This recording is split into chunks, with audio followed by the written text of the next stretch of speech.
space and time.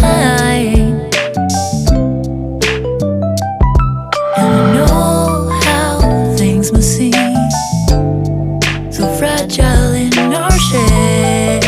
And it's not so binary how we journey to ourselves. So how can I help watching the clouds pass through? No clue in the time.